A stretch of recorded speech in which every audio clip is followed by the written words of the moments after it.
I had emergency surgery on a Monday. Gallbladder. Came on fast, no warning. I was in the OR within 6 hours of the first symptom. I was in the hospital for 4 days.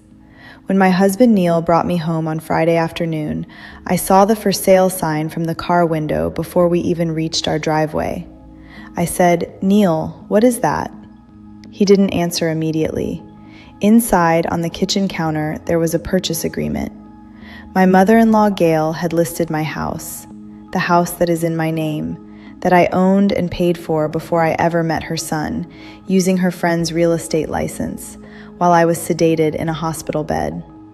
She had already accepted an offer. The buyers were planning to move in within 60 days. My house is a 3-bedroom colonial outside Columbus. I bought it in 2017, 2 years before I met Neil, with money I had saved since my first job out of grad school. I chose it because of the kitchen, a big south-facing kitchen with good counter space and a window above the sink that gets morning light. I knew every line of the mortgage, every repair, every decision down to the paint on the baseboards. It was the first thing that was entirely mine. That detail matters for what comes next. Gail Mercer is a woman who has spent 63 years being the most important person in every room she occupies. She is not cruel in an obvious way. The cruelty is structural. She arranges things. She makes decisions that affect other people and presents them as done, as obvious, as what any reasonable person would have wanted. Neil had grown up inside this system and could not always see it. He had been telling himself his mother meant well for 40 years and had become very good at it. For 3 years, Gail had been running a quiet campaign to get us to move closer to her. She sent Neil listings, she forwarded articles about multi-generational proximity. Once, at a family dinner, she said our house was really a starter home and that a couple our age should be thinking about something with more space. I had bought the house at 28 and renovated every room. Neil said, "Mom, we love our house." She smiled and said, "Of course you do." Then she sent him 3 more listings the following Tuesday. I went into the hospital on a Monday morning. Before they took me back for surgery, I told Neil, "Call my mother, not yours." He said, "Of course." I spent 4 days on IV antibiotics and a liquid diet and bad television. On day 2, Neil mentioned Gail had stopped by the house to check on things. I said that was thoughtful. I was on painkillers and not asking follow-up questions. What Gail had done during those 4 days, I pieced together afterward. On Monday, the day of my surgery, she had called her friend Sandra, who held a real estate license in Ohio. She told Sandra the house was going on the market and needed to be listed immediately. On Tuesday, a photographer came to the house while Neil was at the hospital with me. On Wednesday, the listing went live. On Thursday, Gail accepted a cash offer from a couple named Fowler. She had signed the seller's agreement using Neil's name. Neil had not signed anything. He had been at the hospital. Neil pulled into our street on Friday afternoon. I was looking forward to my kitchen, my bed, my coffee maker. Then I saw the sign. White post, blue lettering, for sale, in my front yard. I said, "Stop the car." He stopped. I said, "Call your mother." He said, "Priya." I said, "Call her right now or I will."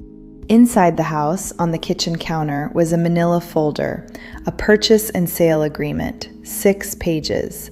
The seller, Neil Mercer, a name that does not appear on my deed, has never appeared on my deed, and has no legal standing to sell anything attached to my address.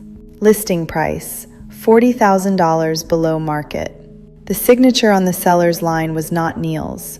I stood at my kitchen counter 4 days out of abdominal surgery and read all 6 pages. Then I went and sat in my car and called my attorney. Gerald Park handles real estate and property law. He asked, "Is the deed in your name only?" "Yes." "Neil is not on the deed?" "No." "Has he ever had power of attorney?" "No." He said, "Then this listing is void. The signature is fraudulent. The purchase agreement is unenforceable. Sandra's license is going to have a very interesting month." I said, "What do I do right now?" He said, "Nothing. Go inside, rest. I'll make the calls. Gerald contacted Sandra's brokerage that afternoon. He filed a formal complaint with the Ohio Division of Real Estate on Monday. The listing was pulled from the MLS by end of day Friday. The Fowler buyers were notified the sale agreement was void due to a title defect. Gail called me that Friday evening. I let it go to voicemail. She left a message that was 3 minutes and 40 seconds long. She said she had only been trying to help. She used the word opportunity 4 times.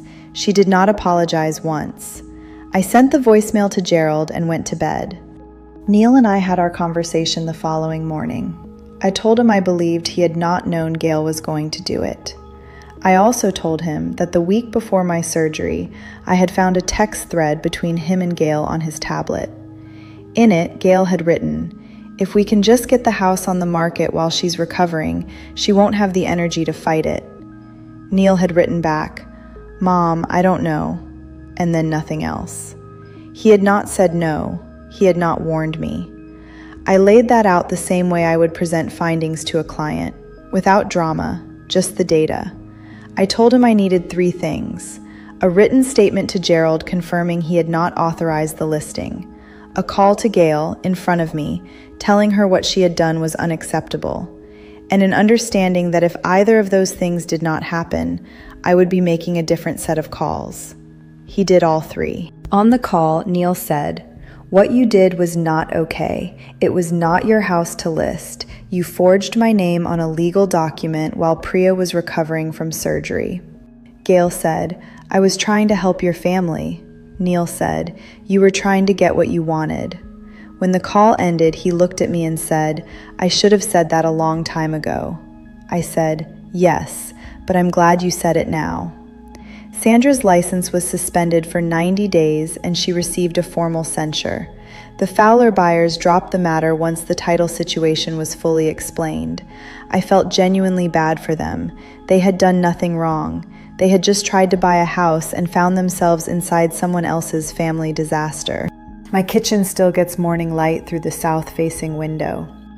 Neil made coffee last Sunday morning and set the mug beside me at the counter without being asked. We are still married. We are also different than we were before, which is not the same as worse. There are things I know about him now that I did not know before, and there are things he knows about himself. The house is still in my name.